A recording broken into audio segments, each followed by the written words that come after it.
What's up YouTube, it's your boy Nash here, welcome back to the channel, and welcome to another episode of Yu-Gi-Oh's Biggest Issue.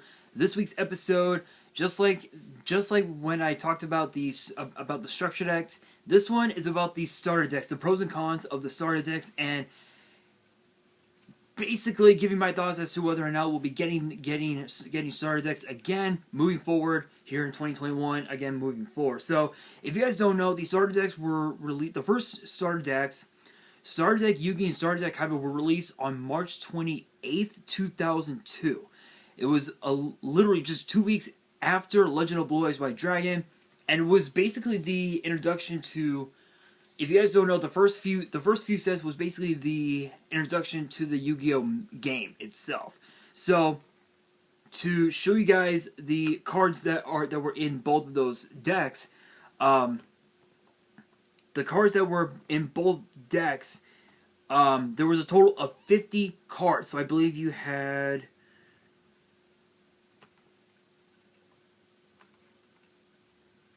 What? Let's see. We had 1, 2, 3, 4, 5, 6, 7, 8, 9, 10, 11, 12, 13, 14, 15, 16, 17, 18, 19...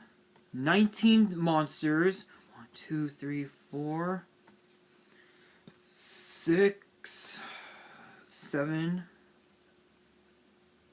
You had like so many. You had like a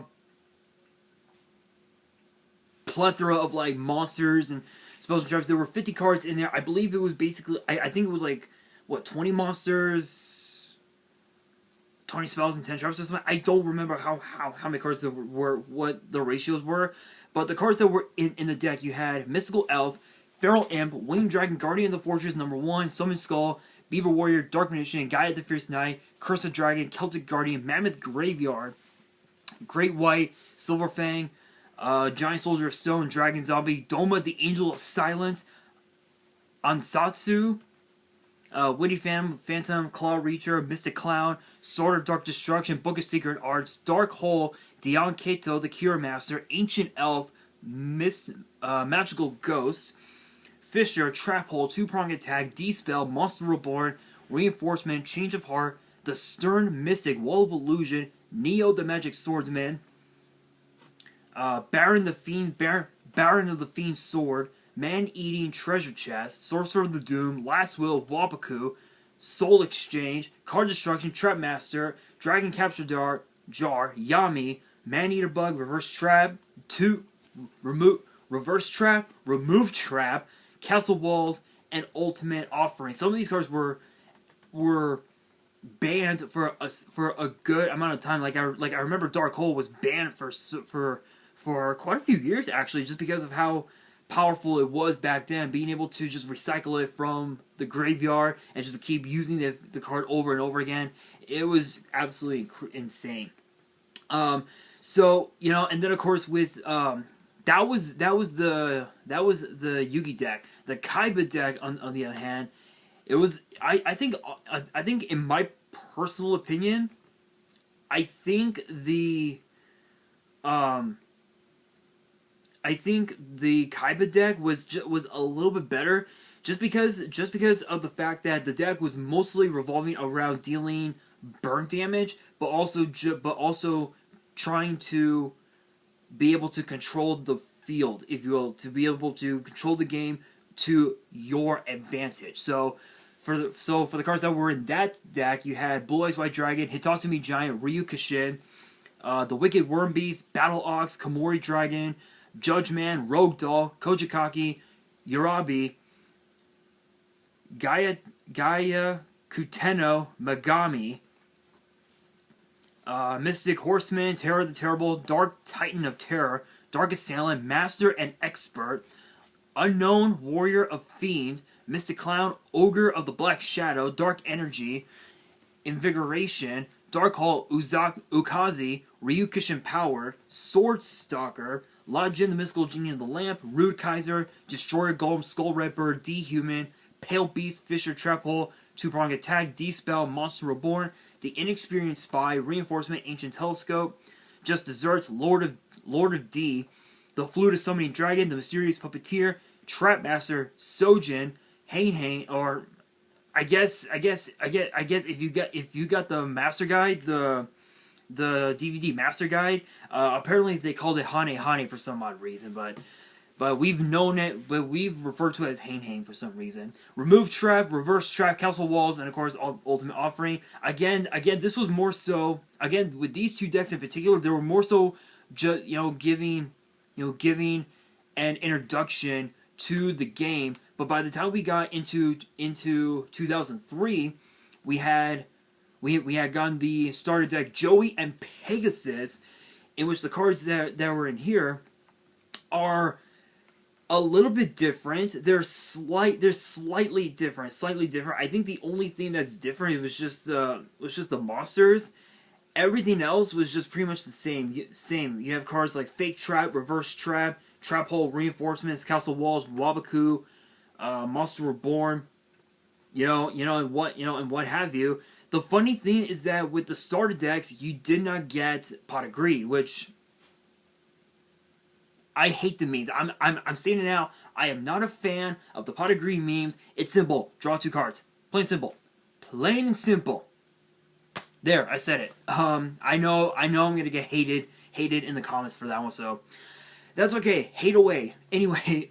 So you had the monsters, just to show off some of the monsters that were in this deck. You had Red Eyes, Swordsman of Landstar, Baby Dragon, Spirit of the Harp, Flame Manipulator, Masaki, the Legendary Swordsman, Silver Color Fish, Armored Lizard, Sky Scout, which was formerly known as Harpy's brother, Gearfree the Iron Knight, Millis Radiant, Time Wizard, Maha Vilo, Magician of Faith, Big Eye, Sangan, Thousand Dragon, Flame Swordsman, Malevolent Nuzzler, Trap Hole, Just Zerd, Scapegoat. Pretty much just cards that you would normally see Joey use in the anime. But when you get into the starter deck Pegasus, this is where things get interesting, because this one featured a couple of draw cards and had featured, I believe, one draw card?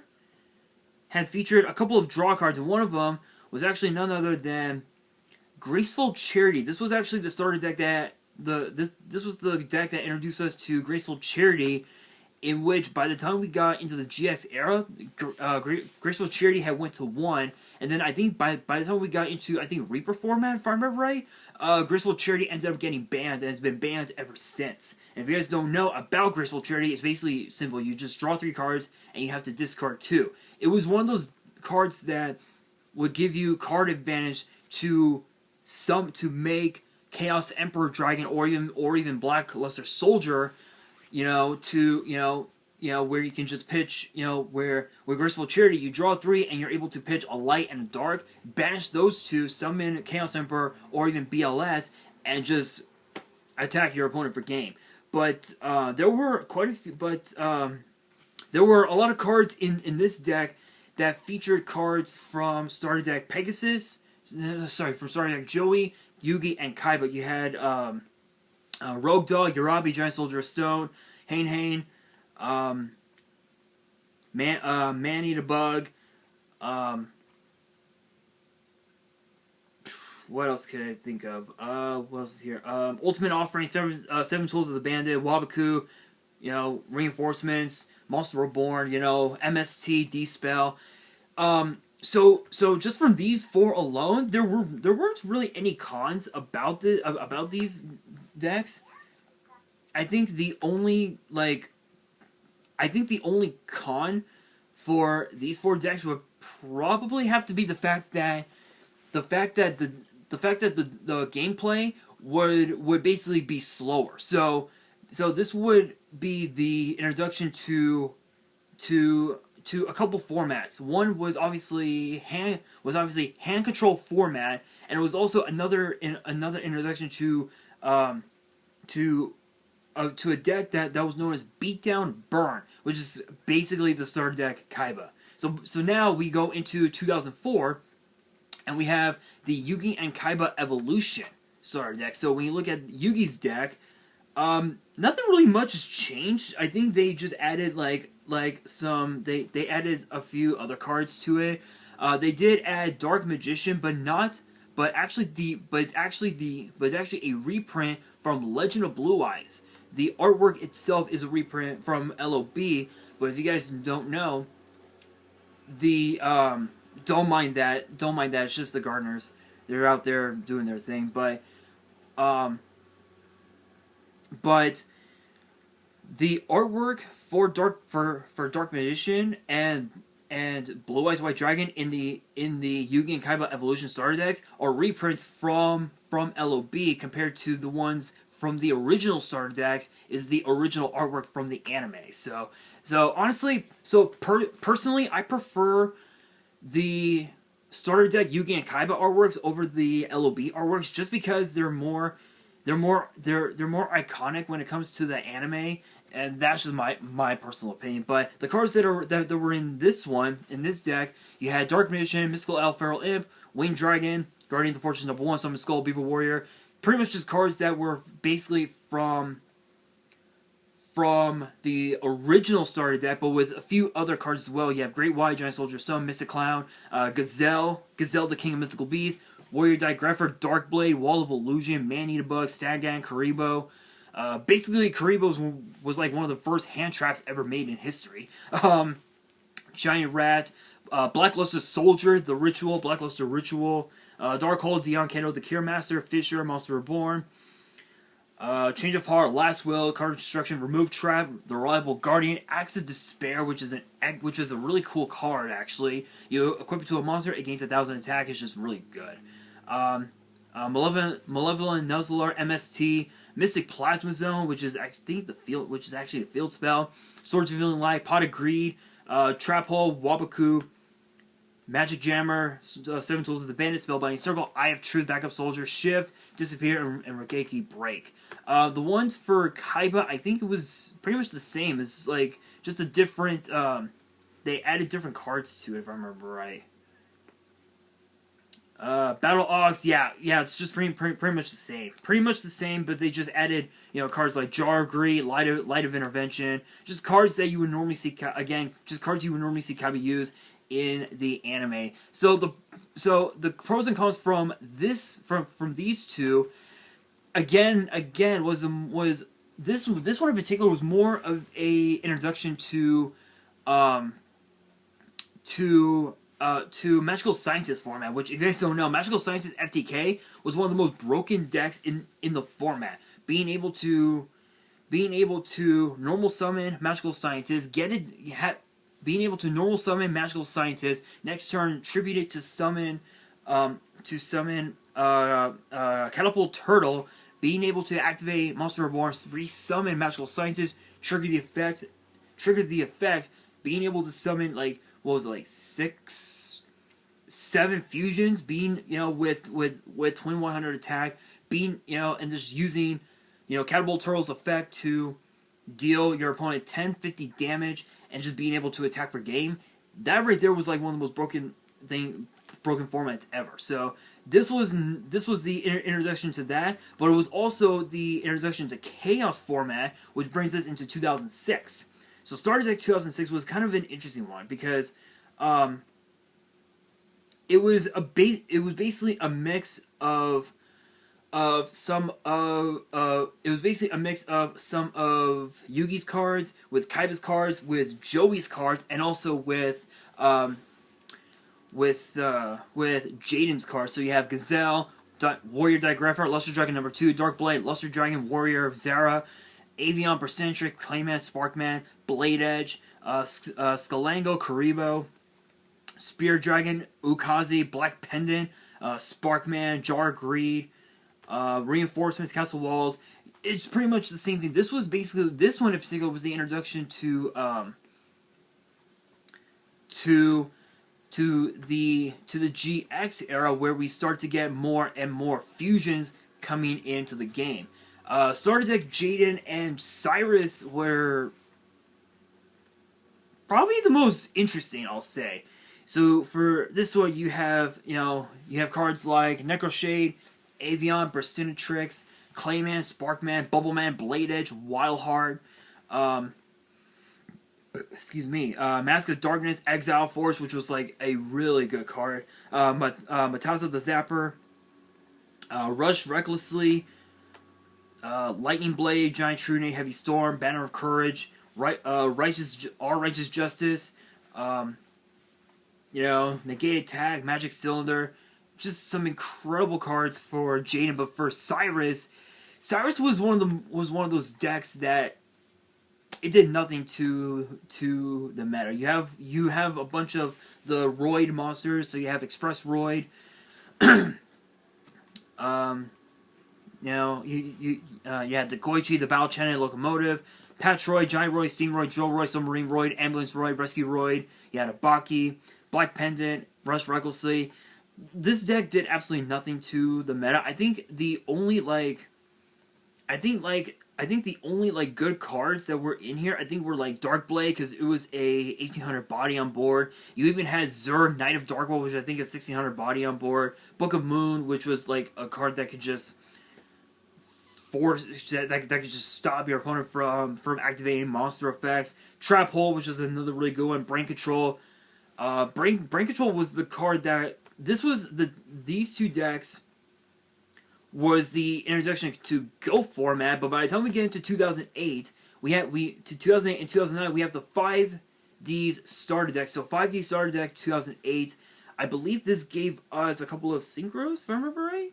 43. I think this gave us a couple of synchros. Yes, this actually gave us 3. This gave us Colossal Fire, Gaia Knight, the Force of Earth, and Junk Warrior. This was again this was the deck that introduced us to Master Rule 1, which was obviously synchros. Starter Deck 2009 was another one as well that introduced us to that gave us an even more introduction to the to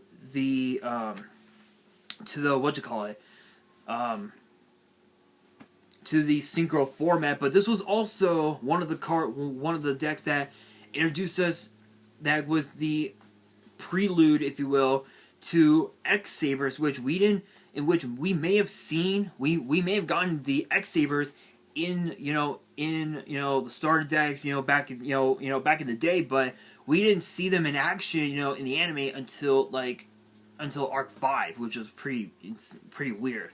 But the cards for the extra deck, that the synchros, you had Road Warrior, Junk Warrior as a reprint, and X Saber Urbellum, which X Saber Urbellum was actually not that bad of a card. Actually, you had cards like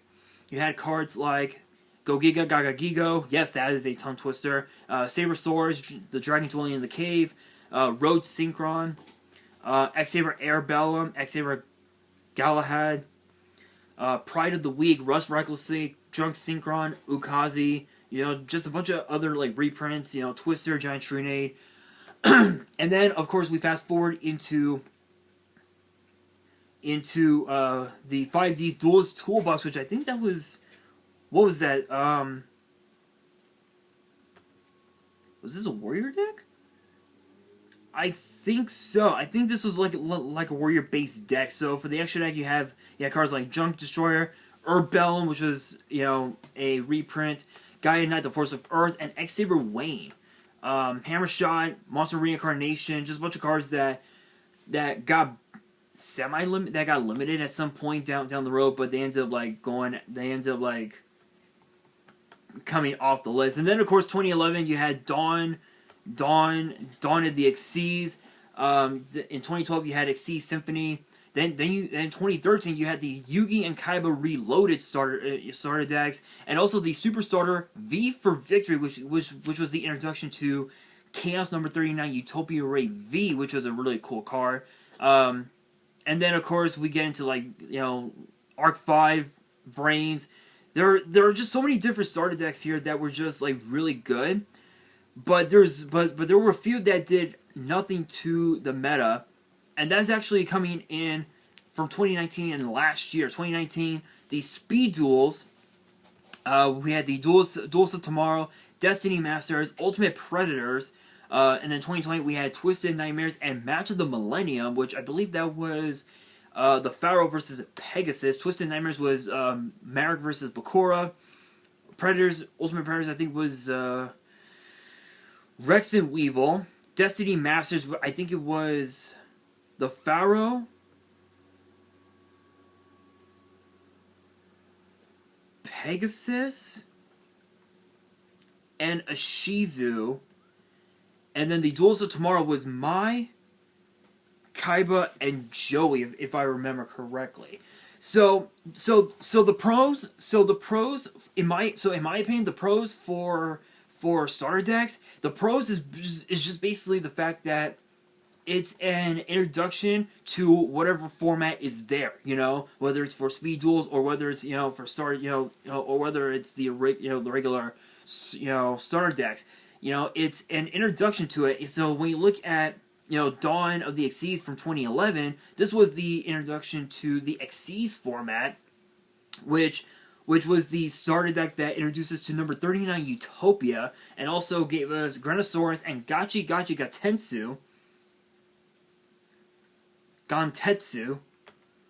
And it also gave us, cards like Poison the Old Man, Xyz Effect, Seven Tools of the Bandit, Mirror Force, Blustering Winds, Warrior Lady of the Wasteland, so many different reprints, and newer cards as well, Speedbird, Zubaba Knight, Gambara Knight, Shine Knight, Giant, Blade Knight was another one, Marauding Captain, and then of course the Superstar V for Victory. There was also, with that one, that was the starter deck that gave us the Power Packs, I think it was, and that one and the Time Space Showdown were the only two that gave us that gave us the Power Packs.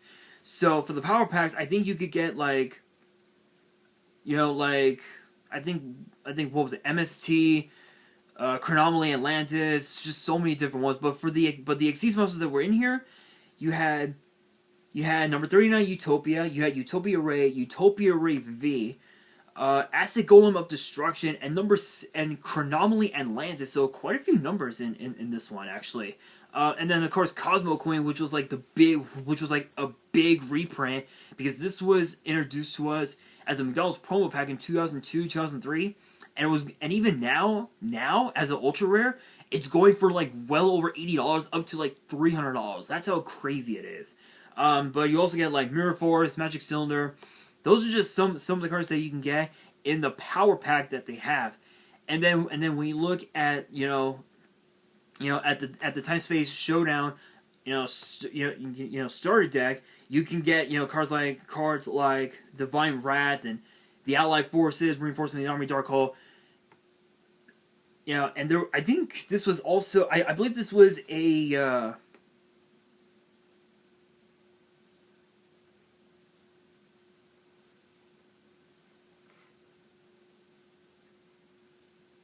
I think this was the introduction to the pendulum format as well. So